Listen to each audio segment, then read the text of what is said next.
new concept and operator and linear operator. We all of us know mapping function. Today I will see function as an operator. Also we all of us know about linear transformation. Today I will see extra mapping, linear operator. Actually, idea is in calculus any function is a mapping, and in functional analysis or vector space we have considered more general spaces, metric space, nonlinear space. I have seen mapping on this space. Then I will see new type of mapping which is denoted as an operator. Actual concept of an operator is, this is a mapping from one vector space to another vector space. That means when there exists a mapping from one vector space to another vector space, then this mapping is denoted as an operator. That means here input is vector space and output is another vector space. In the case of vector space, in particular norm space, a mapping is called an operator. An operator which preserves always to algebraic operation of vector space. We all of us know vector space has two operations, addition and multiplication. Here operator defined as a vector space. So always it preserves to algebraic structure. I hope my viewers have clearly understood what is an operator. I will say the linear operator. This is actually the special case of linear transformation. A linear operator T is an operator such that the domain of T is a vector space and the range of T lies in the same vector space over the same field. And linear operator is denoted as LV. Here the difference between linear transformation is, here the mapping from vector space to itself. Are you getting? OL.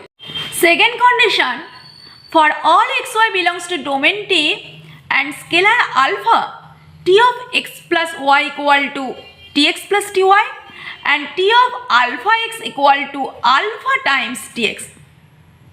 Are you getting? What is the difference between linear operator and linear transformation?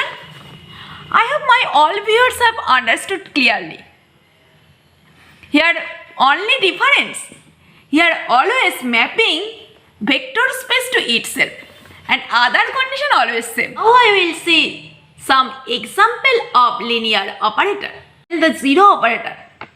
Consider the zero mapping means all x map to 0 and check it own self.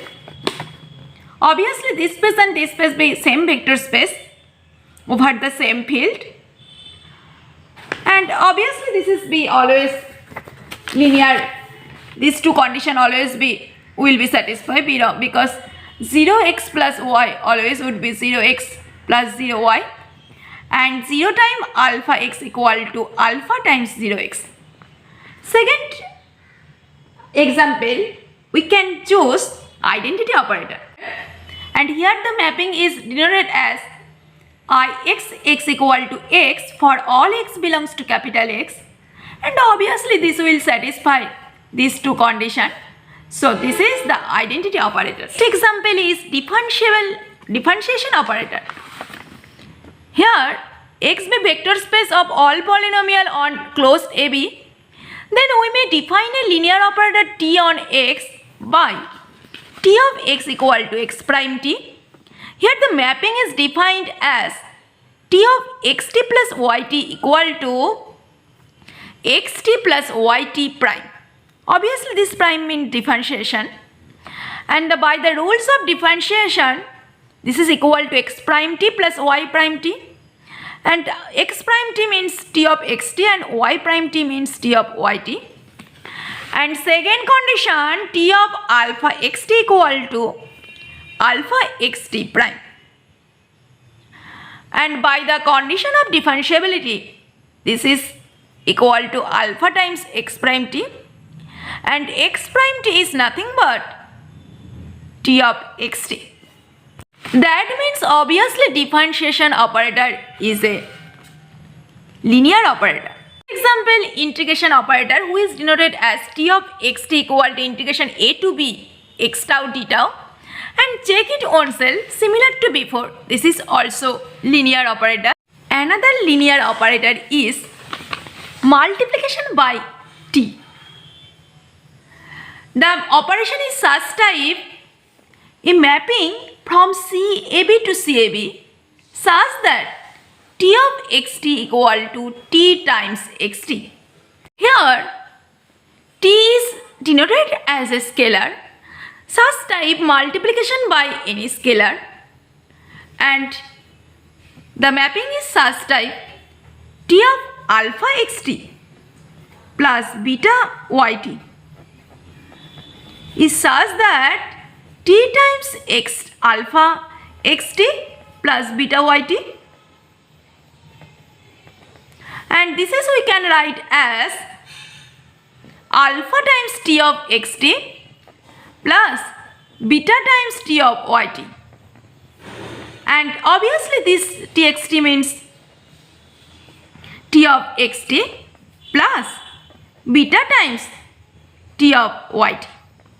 That means notice here the linearity condition has satisfied here. So obviously this is another type of linear operator. Are you getting? We all of us know with respect to basis, for every linear transformation we can generate any one matrices.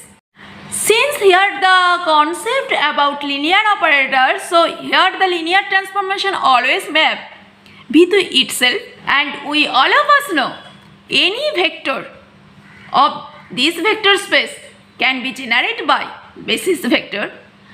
Consider v1, v2, vn be the basis vector of this vector space V. We can generate any vector by this basis vector, and the idea is we all of us know actually this idea. Consider any arbitrary vector on this vector space, then we can write this arbitrary vector as c1 v1 plus c2 v2 up to cn vn, where ci be the member of the field, then this scalar be the coordinate vector with respect to basis vector. We all of us know about this idea, and by this concept I will get one matrix. Since here I have considered dimension of V be n, so always I will get one matrix of n cross n, and this is actual idea of matrix representation. For linear operator I have chosen here vector space to vector itself. For linear transformation we can choose mapping T from V to W, where dimension of V is n and dimension of W is m, and with respect to basis vector we all of us know the matrix representation would be for this basis vector n cross m. Are you getting? But since here the linear operator, so always I will get, if the dimension of V be n, always I will get n cross n matrix. This is actual difference between linear transformation and linear operator. The idea of matrix representation, just recall, any arbitrary vector we can write this as c1 v1 plus c2 v2 up to cn vn. Now if we apply linear transformation means t on this v, then this would be tv equal to t c1 v1 plus c2 v2 up to cn vn equal to C1 times TV1 plus C2 times TV2 up to Cn times TVn. And these C1, C2, Cn be the coordinate vector with respect to this basis vector. Now, represent this vector TV1, TV2, Tvn with respect to basis vector of codomain. Consider also, since dimension of V is also n, so consider same basis vector. Then we can consider TV1 as A1 V1 plus A1 2 V2 plus AN1 Vn, TV2 as A1 2 V1 plus A2 2 V2 plus up to AN2 Vn.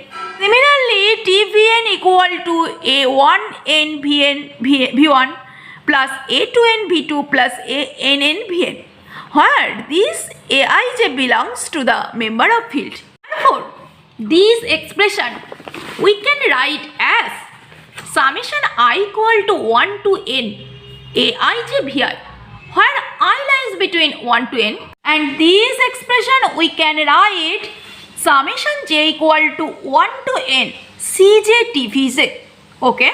Now put this value in this here, then this would be summation I equal to 1 to n and summation j equal to 1 to n Cj times Aij Vi. Okay. Obviously this is be the coordinate vector of image. Also we can write this as a y equal to x, where consider y equal to d1 d2 up to dn, where di equal to summation j equal to 1 to n Aij Cj. That means di would be such type ai1 c1 plus ai2 c2 up to ain cn. And since this is di, so we can write the matrix A as d1 d2 dn equal to, consider the coefficient as a column of this matrix A11, A22, AN1, A12, A22, AN2 up to A1n, A2n, ANn multiply with C1, C2, Cn. Are you getting? This is the form of y equal to ax. And with respect to different type of basis, the matrix would be different. Here the matrix A can be treated as an operator, and in fact A equal to Aij is an operator from Rn to Rn, and this is the linear operator because A times alpha x plus beta y equal to alpha times Ax plus beta times Ay. So this is obviously the linear operator, and with respect to different basis I will get different type of matrix as a linear operator. Now let's see the matrix with respect to the basis vector 1, 2, 2, 5. Notice T of 1, 2 equal to 8 minus 6.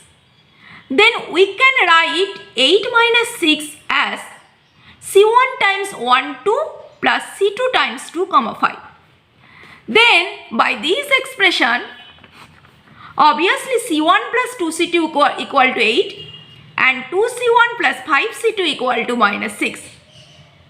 Then after calculating C1 equal to 52 and C2 equal to minus 22. That means T of 1, 2 equal to 52 times the vector 1, 2 minus 22 times the vector 2, 5. Similarly, T 2, 5 would be similar to before. If we calculate similar type, then this would be 129 the basis vector 1, 2 minus 55 times the basis vector 2, 5. Therefore, the matrix representation with respect to the basis vector would be, here the scalar 52 minus 22.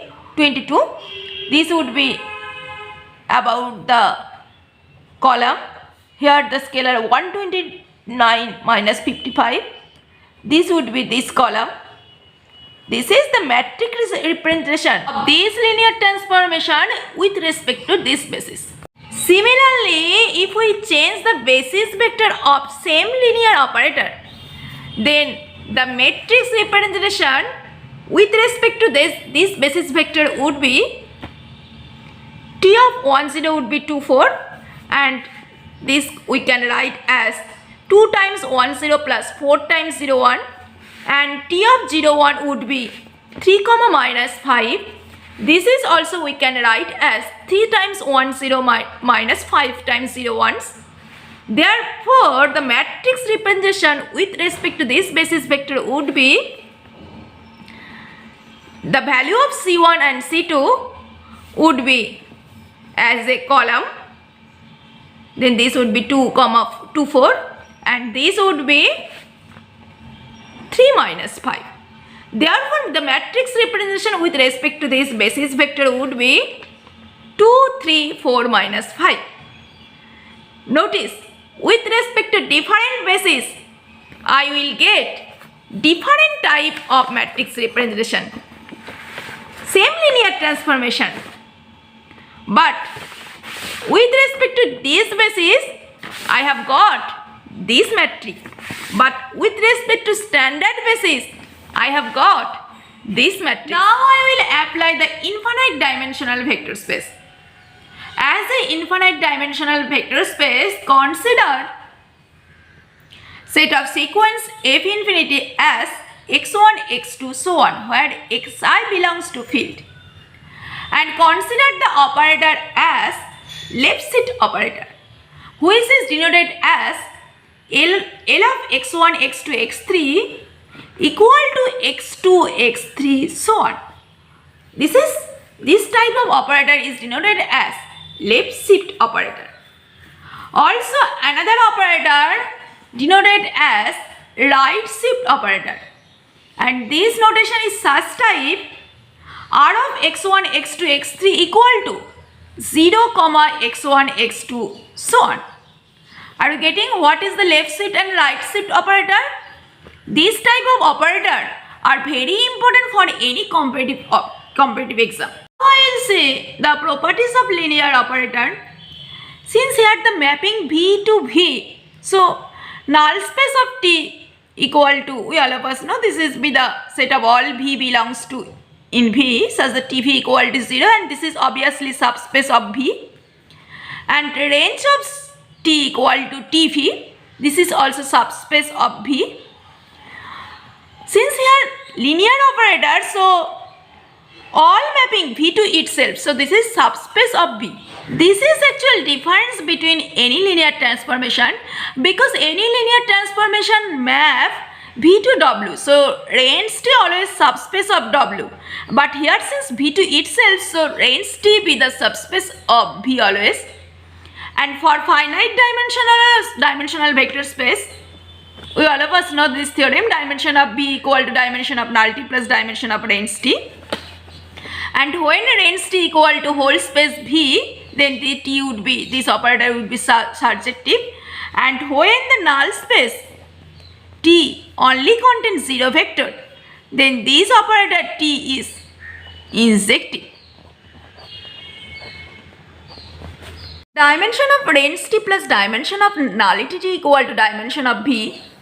This is true when the dimension of V less than infinity. But for infinite dimensional case, this theorem is not true. Now give me one example. At infinite dimensional space, the mapping is surjective but not injective. Notice this example. One mapping here, surjective but not injective. This is the left shift operator, because for left shift operator, notice the mapping, this will generate whole infinite dimensional space, because output is whole dimensional, whole space, but this space is not injective. Non-zero always in first position, so this space is not injective. So, surjective but not injective. Okay? And right shift operator is an example an operator which is injective but not surjective.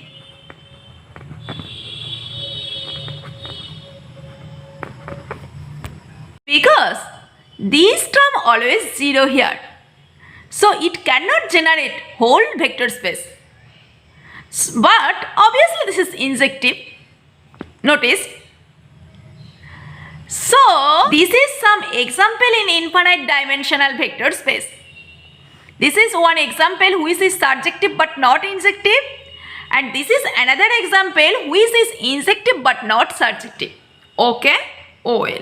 Today I will stop here. In my next video I will discuss different expression about the linear algebra. But at first I will highly recommend you, please see today's video with pay attention. This is obviously basic topic, but this topic is very important for higher study. See you soon. Stay safe and stay positive always.